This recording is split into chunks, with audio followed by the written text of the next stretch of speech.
नमस्कार दोस्तों, welcome to toppers IQ। Finally union cabinet ने इंडिया और जापान का जो मेमोरेंडम ऑफ कोऑपरेशन था फॉर ICT उसे अप्रूवल दे दी है। दोनों देशों की cooperation in information and communication technologies, इस पर अब दोनों देश जॉइंटली वर्क करेंगे।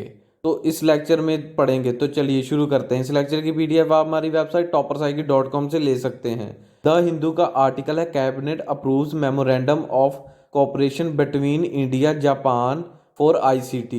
यूनियन कैबिनेट ऑफ इंडिया, जिसे चेयर करते हैं प्राइम मिनिस्टर मोदी, और प्राइम मिनिस्टर ऑफ इंडिया जो कि एक्स ऑफिशियो चेयरमैन है ऑफ यूनियन कैबिनेट, उन्होंने फाइनली अप्रूवल दे दी है for the memorandum of cooperation on 29 अक्टूबर को, जो कि इंडिया और जापान ने एक कोऑपरेशन का मेमोरेंडम साइन किया था इन the field of information and communication technologies. इस मेमोरेंडम के अकॉर्डिंग दोनों देश अपनी कोऑपरेशन इंक्रीज करेंगे इन the field of communication and information. तो कौन कौन से मेन पॉइंट है वह देख लेते हैं। Telecom security, blockchain, 5G technology, spectrum management, disaster relief, submarine cables, utilization of least wirable wireless technologies, cooperation on multilateral platform and standard certification of communication equipments। इन सभी मुद्दों पर वह अपनी कोऑपरेशन को इंक्रीज करेंगे।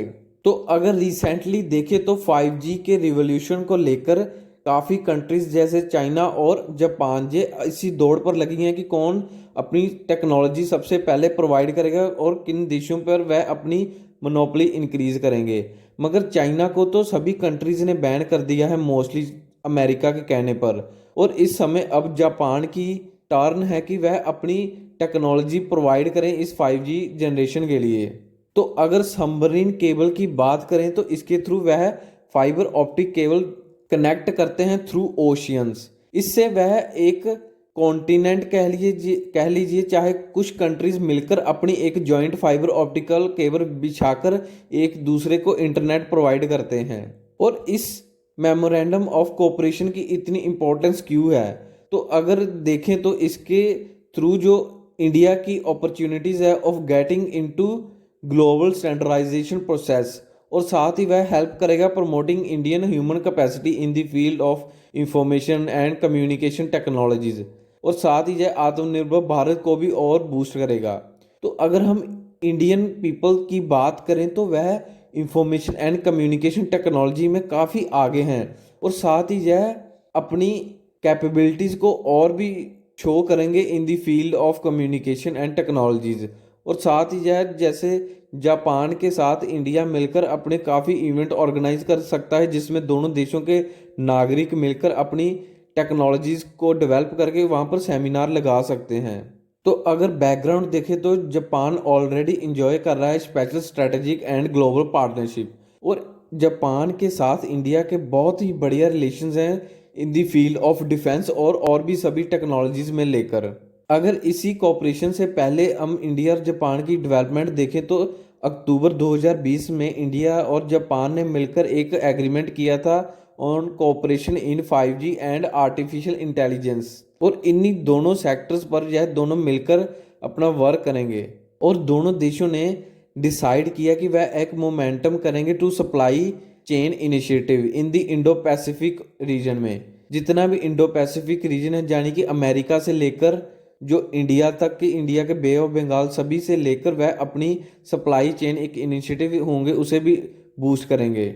और इससे पहले यूनियन कैबिनेट ने इंडिया और जापान का एक memorandum of understanding sign to enhance cooperation, इसे भी अप्रूवल दे दी थी। इस मेमोरेंडम के अकॉर्डिंग दोनों देश अपनी कोऑपरेशन इंक्रीज करेंगे साइबर स्पेस में।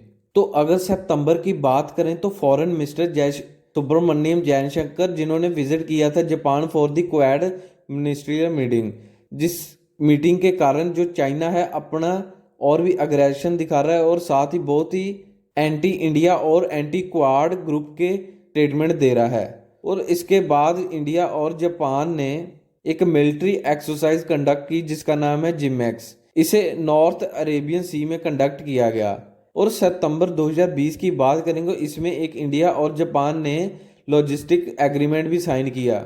इस एग्रीमेंट के अकॉर्डिंग जो दोनों देशों की आर्म्ड फोर्सेस हैं वह कोऑर्डिनेट करेंगी closely in the supply and services, यानी कि वह एक दूसरे को सर्विसेज भी प्रोवाइड करेंगे और साथ ही जो अपनी सप्लाईज हैं उन्हें भी कर सकती हैं। और पैंडमिक के चलते ही कारण जापान ने एक क्रेडिट एक्सटेंड किया अमेरिका को as a pandemic emergency response support, जो कि 2500 करोड़ था। दोनों देशों के रिलेशंस काफ़ी अच्छे होने के कारण जापान ने इंडिया को काफ़ी अपॉर्चुनिटीज़ भी दी हैं। और जैसे ही अगर पैंडमिक फैला तो जापान ने अपनी जो मेन कंपनीज हैं जो चाइना में उनकी यूनिट्स हैं उन्हें अनाउंस किया कि हम आपको एक सब्सिडरी प्रोवाइड करेंगे कि अपने जो मैन्युफैक्चरिंग यूनिट्स हैं उन्हें आप चाइना से रिमूव करके जहाँ इंडिया, बांग्लादेश और आशियन देशों में आप लेकर जा सकते हैं। जापान के इस मूव से इंडिया को काफ़ी बेनिफिट हुआ है, क्योंकि काफ़ी जो कंपनीज है बड़ी बड़ी उन्होंने डिसाइड किया कि वह आने वाले समय में इंडिया में ही शिफ्ट करेंगे जब पैंडमिक की हालत थोड़ी कुछ बढ़िया हो जाएगी। सो ये है एंड इस वीडियो का। चैनल को सब्सक्राइब और लाइक करना मत भूलिएगा। धन्यवाद।